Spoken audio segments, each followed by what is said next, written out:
Which TV series has aged like milk? The very first episode of Hill Street Blues has two cops breaking up a domestic disturbance caused by a woman finding her man fucking her 15-year-old daughter. The man is told not to be shitty, the woman is told to put out more, and the child is told not to be so tempting. Then the cops leave, patting themselves on the back for a job well done. There was a reality show on Fox called Black, White, where they put a white family in blackface and a black family in whiteface. Just reading about it, it turns out the white family wasn't even a real family. They were unrelated actors. A Shot at Love with Tila Tequila. Extreme Makeover. I remember watching this show as a kid and being like, oh wow, they're fixing all these ugly people with plastic surgery and making them happy. I just think that caused a whole generation to think they could change their body with money. Show lasted like 4 seasons. Couldn't imagine that show today. Dance Moms used to be entertaining, now all I can see is the psychological effects it must have had on those girls. Secret Life of an American Teenager. Just what? Anyone remember a very controversial dating show from the UK called There's Something About Miriam? Pretty standard dating show premise, with a bunch of guys trying to win the affections of a gorgeous Thai model. The twist being she was a pre-op trans woman. The final big scene saw her reveal her penis to the winner. America's Next Top Model has to be number 1. From all the behind-the-scenes shit that went on in production to what the show actually shows. It's all just horrendous.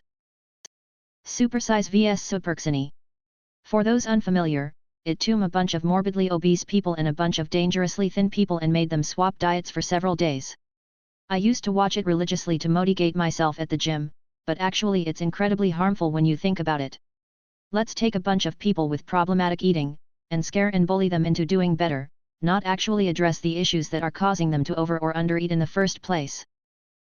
The Swan was 2 women who are considered ugly ducklings participating in a pageant against each other after undergoing a 3-month transformative process, aka having heaps of plastic surgery. You are what you eat. Host Gillian McKeith, or to use her full medical title, Gillian McKeith, was an absolute quack with an online medical qualification from a Mickey Mouse University. She pretended to be a scientist by being recorded standing around in a lab wearing a white coat, spouted unscientific nonsense that anyone who had done a GCSE in science could see through, and was obsessed with getting people to shit in Tupperware boxes. It got cancelled after the final series when you had to have her move in with you. In the last few years she popped up again as a prominent anti-vaxxer once COVID vaccines became available. Jim will fix it. The Pickup Artist, short-lived MTV show from the 00s capitalizing on the popularity on the seduction community and interest in pickup artist culture. Honestly though, I remember seeing a few episodes back during its run and already thinking that it felt kinda ick and cringe at the time. Pretty Little Liars. I think even at the time, the teacher dating his 16-year-old student storyline was considered creepy, but in 2022 it's honestly unbelievable that was ever portrayed in any kind of positive light. Also that her parents didn't immediately just report him to the police. Beauty and the Beast TV show from 1987. My mother loved this show back then. Well, I bought her the box set last year.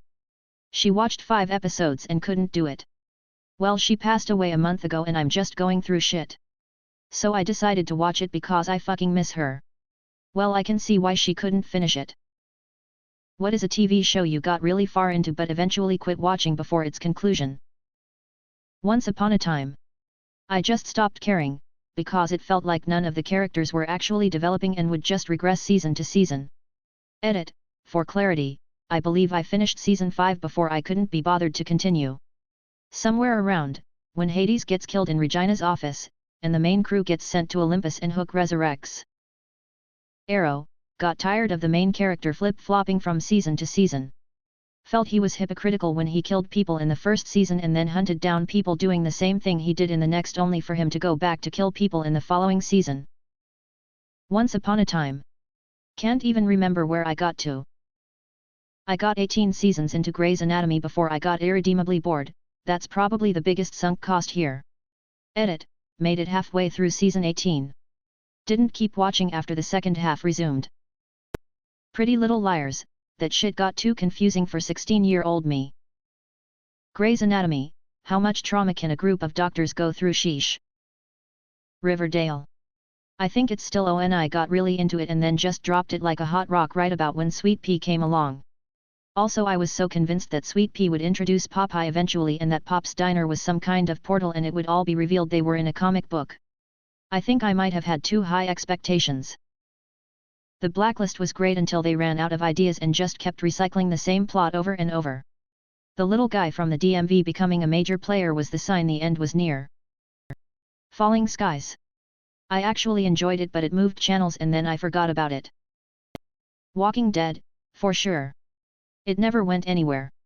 I wanted a conclusion, a solution, something new that wasn't killing and fighting other people. I wanted smart solutions, but they never arrived. Suits. I really liked it to begin with. Soundtrack was a cracker. But it just turned into a soap opera, too much focus on the Rachel Mike thing. Orange is the New Black and The Walking Dead. NCIS I don't think it will ever end. How to Get Away with Murder. Shameless. I watched most of it and liked it, but don't recall finishing it. Doctors of Reddit, when was a patient right about something but you insisted they were wrong until it got serious? It didn't get serious under my father's care, he just thought she was joking at first. He was treating a woman for headaches and she dropped that she had been the getaway driver in a robbery where shots had been fired. Bullet was lodged in base of her skull. Psychiatrist here, late to the party but thought I'd share a story from my residency years in case someone happens to still see this thread. I was at the brief internment unit, acute psychotic cases, mostly, and there was this woman that had been there for some time. She had paranoid delusions about the Russian mob trying to get her, complete with hallucinations and everything. Her family had confirmed it was all made up in her head and nobody was following her. She had been getting medication for some time and her symptoms had improved a lot. She no longer believed she was in danger or being hunted, and everything seemed to be going well. As the procedure usually goes, the staff contacted her family so she could start going out for the weekends with them before being fully discharged. First weekend away from the hospital she got kidnapped by the Russian mob and taken somewhere else for forced prostitution to repay a debt she apparently had but nobody in her family knew about. Adding the other comments here so everyone can see it, happy ending though, she was found and gotten to safety quite quickly because we had already spoken to the police about her delusions just in case and they were quick to act when she disappeared. And yes, people got locked up and other women were found. It was, all in all, a happy/satisfying ending. Patient stated live cockroach in ear. I said probably not and ate my words. I had a patient in his mid-30s establishing care with me for difficulty reading.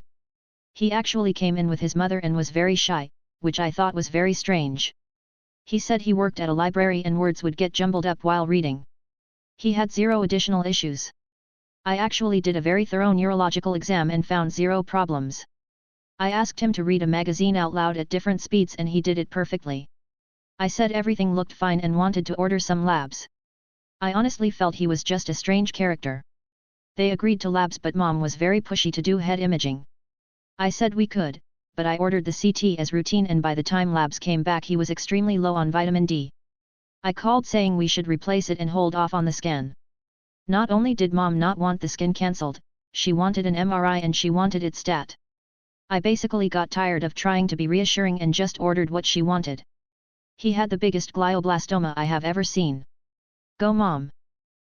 Without going into specifics, a patient was brought into our ER for like the 6th time in 6 months with the same thing.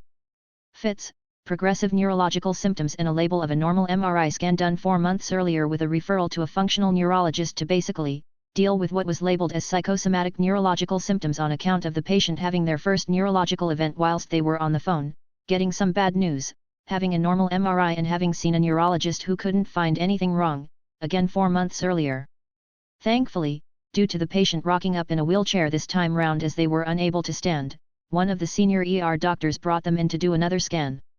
Cue me, walking in to see a crazy neuro patient who is going to see the specialist as there is nothing wrong with them until the very day I die. I shall never, ever forget my horror when I saw their repeat MRI scan on my computer screen just before entering the room.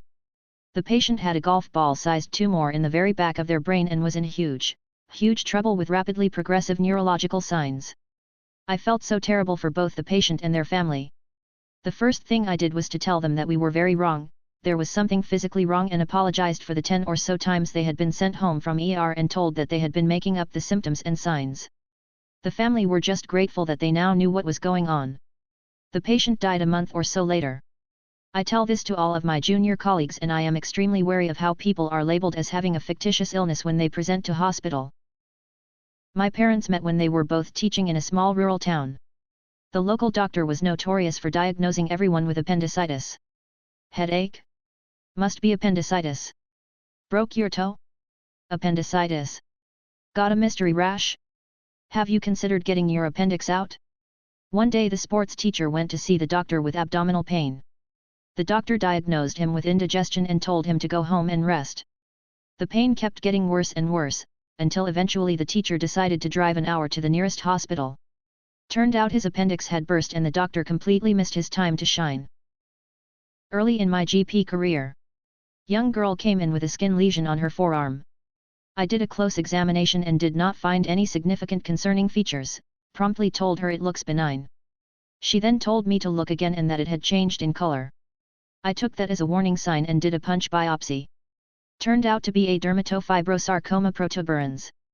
I now have very low threshold to offer patients a biopsy of lesion if it even has any remote possibility of being something nasty. Obligatory, not a doctor but worked as developer for a medical alarm company. Think help, I've fallen and I can't get up, and had a woman call my extension by accident complaining there was somebody calling through her device and threatening her. Notes on her account said she was schizophrenic and had this issue multiple times. She told me that she knows she hears things but I'd put her mind at ease if I could find out in any way, so I pull up the logs on cellular usage and see hundreds of calls and text messages of gruesome crimes and murders. Luckily the device had no way of showing them. Turns out the number for her device was part of what's known as the cartel scam, where people pretend they are members of a cartel and will murder you if you don't pay. They send pictures of cartel murders to intimidate you.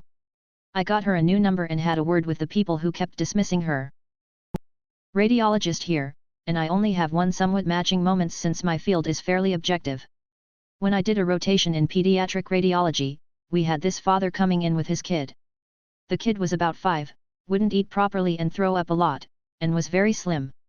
I read their file and it stated that they were in and out of the hospital a lot for the same issue over the last half year or so, but no cause was ever found.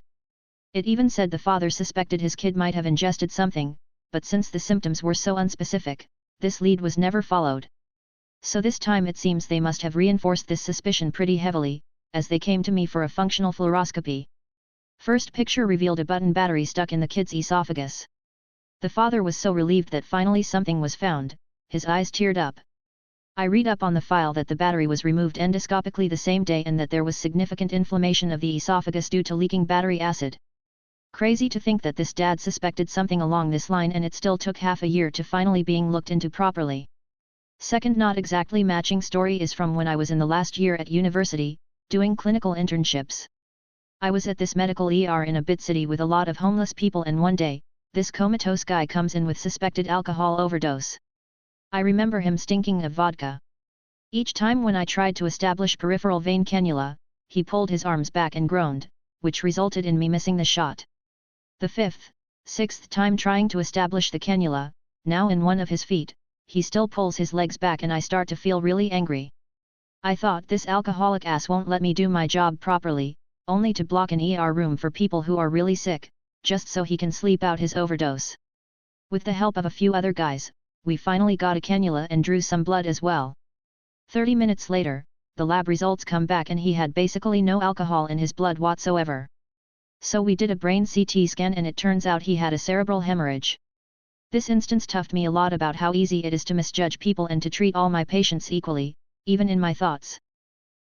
Recently, patient with 70+ min downtime from cardiac arrest with all the signs of a big anoxic brain injury. Told the family that honestly there is no chance she has a meaningful recovery.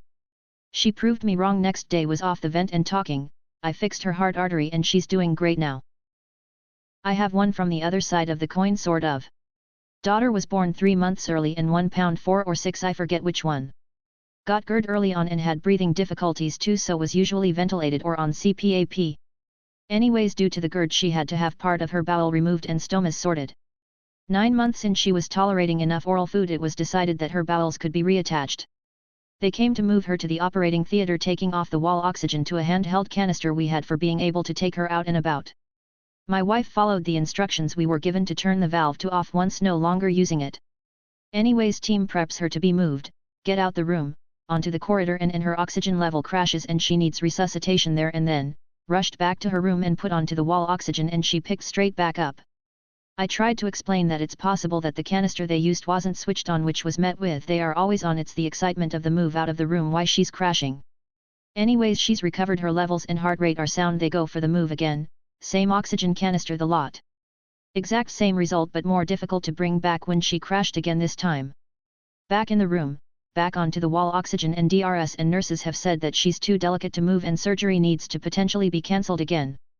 Having seen her in such a way and having been ignored, I was a little upset, and after a reasonably heated argument about check the oxygen canister used was on or off, I was asked to leave the room and given a dressing down about speaking to staff whilst attempting to do their job, that I was lucky I wasn't abusive and in no way was the oxygen canister to blame. Sure as shit, when they went to move her again, I pleaded for the sake of my sanity, could they just check the valve on the canister was not switched off. It was off. So yeah, we nearly lost our daughter twice for following the oxygen instructions we were given, and the nurses actually having a different policy of never switching the valves to the off position, and we're too adamant that they didn't check the equipment when moving her. Not the doc, the patient. I was driving home on the interstate and my car started acting up. I pulled to the side and the fear/anxiety of being stuck in a dead car at such a busy/dangerous spot caused my blood sugar to tank. I was reaching into the glove compartment for glucose tabs when I passed out. I came to a police officer screaming at me. He kept yelling at me that he needed to know how much I had had to drink. I tried to answer, but couldn't form a coherent thought. Suddenly, an EMT pops his head between the front seats from the back seat of my car.